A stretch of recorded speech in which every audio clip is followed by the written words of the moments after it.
Hey, it's Michelle coming to It's Kitchen Inspiration. It is March 1st, new spring season. Products came out today and I'm super excited about them. Also new recipes. So I'm making a new recipe for today called Skillet Gnocchi and I thought I would share. See, Skillet Gnocchi, it's in our Season's Best Recipe Collection and I'm using my large stainless skillet, 4.5 quart skillet. I'm using the older version, but you can use the newer version. I melted a tablespoon of butter in, and then I'm going to drop in my package of gnocchi. And I'm just going to kind of chop them up a little with my mix and scrapers. These are the old mix and scrapers. They were red once upon a time. They still work because they last forever. So, all right. If you look for them in the catalog, though, you're only going to see the white ones. All right, so supposed to let that... Let's see, it says, put the butter in, let them cook for 3 to 5 minutes, stirring occasionally till the gnocchis start to brown. Okay, so I'm going to add 4 ounces of cream cheese. I'm going to just cut this up a little just so it melts in there a little faster. And then it called for marinated artichoke hearts. And I didn't have marinated ones. I had the kind in a can. The marinated ones come in a glass jar. So I Googled how to marinate your own artichoke hearts. So that's what I did. So these have been sitting on the counter for a couple hours marinating. And so I'm using that. It also calls for chopped spinach. It says use a half a bag. How much does it say? 5 ounces. Oh. That says... 6 ounces, use a half a bag. I was going to put this whole bag in. I might put the whole bag in anyway because we like vegetables. And then some grated Parmesan, and it calls for 2 ounces, which is 1 cup. And then it calls for 1.5 cups of milk. You should be able to get this recipe on my website as of today. The Skillet Gnocchi, Gnocchi. Okay. If not, and you can't find it, just send me a message and I will be happy to flip it right back to you. All right, I'm going to stir my gnocchi. These are supposed to be kind of toasted. They're getting a little brown. So usually when you do gnocchi, you boil them, but I've been seeing a lot more of these like toasted gnocchi recipes. Sometimes I see them in a frying pan, sometimes I see them in a sheet pan in the oven. So I thought I would try one because it sounded interesting to me. And usually I really only use gnocchi to make gnocchi alla gorgonzola, which I did last week. So, but this is a little bit different. Okay, so we've got that in there, the gnocchi in there. I've got my broiler on. It's heating up because the last step in it is to broil. Okay, so I'm going to put the 4 ounces of cream cheese in. I'm going to drop them right here in the middle. So, because, you know, cream cheese takes a few minutes to melt.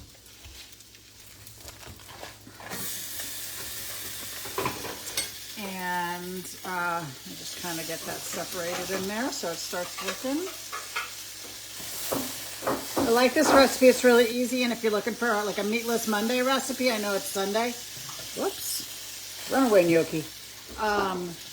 This would be really good for a meatless Monday recipe. Okay, so I've got my cream cheese in there. I'm going to let that heat up a little bit. And then I need to add my artichokes.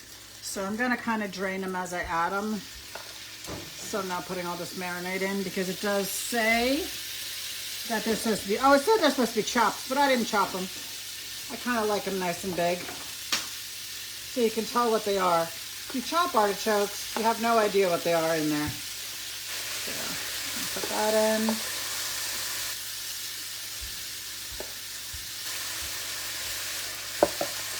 And then half of the Parmesan cheese. The other half goes on the top. So half the Parmesan cheese and 1.5 cups of milk. Oops. And actually, I probably should have let this cream cheese go a little bit further before I did too much adding of other things. So it's pretty melted, so that's good. I'm gonna turn this temperature up a little because now I'm gonna add the spinach. I'm doubling the spinach in here just because I think we'll like it that way. And then I'm adding a tablespoon of our garlic Parmesan seasoning. I might actually add a little bit extra because I really like this. It's got a nice flavor. I'm gonna add another half tablespoon. Just as a hint, all of our lids, when you fill them up, they're 1 tablespoon. Okay, so you don't really have to use a measuring thing if you're doing tablespoon measurements. Oh, this already smells good and looks yummy. All right, so we're gonna cook this up a little bit, and then this is a nice vegetarian meal. It's not vegan, but it's vegetarian. Oh, I was supposed to add half the, oh yeah, I did add half the Parmesan. Lost my mind there for a moment. All right, so I'm supposed to heat this up a little bit, let everything kind of get melted together. Then I'm gonna put the rest of the Parmesan, the other half a cup, over the top of it. And I'm gonna put it under the broiler for 3 to 5 minutes until the cheese gets nice and brown. I feel like this might need a little bit of salt. I'm gonna grab my salt and my pepper. I'm gonna use my new salt and pepper grinders. I absolutely love these. They are so pretty. Look how beautiful they are, right? And they come in this nice carrier so they don't get away from you. And the best part about them, one-handed operation. I just felt like this needed a little bit extra. I'll put some pepper in also. So you can choose if you want very finely grated to really coarsely grated. Grinded, I guess grated, whatever you want to call it. You can do that on both the salt and the pepper. I have my salt on the smallest one and I have my pepper on the medium one. These are electric. Obviously, they get plugged into the wall and then they will go ahead and charge in about 30 minutes. They're very fast. You can only charge one at a time, but they do charge both of them in less than an hour, which is really nice. So when I first got them, I charged them. I've been using them for a while and haven't run out of charge yet. Okay. The only other thing I'm gonna do now is take this other part of the cheese, kind of sprinkle it over the top, and I'm gonna drop this into the broiler and let it cook for 3 to 5 more minutes, and then it's done. Super easy, delicious, hopefully, recipe. I hear really good things about it. Thanks for joining me. If you would like the recipe again, drop me a note, and make sure you follow me on Michelle's Kitchen Inspiration on YouTube also. Have a great evening.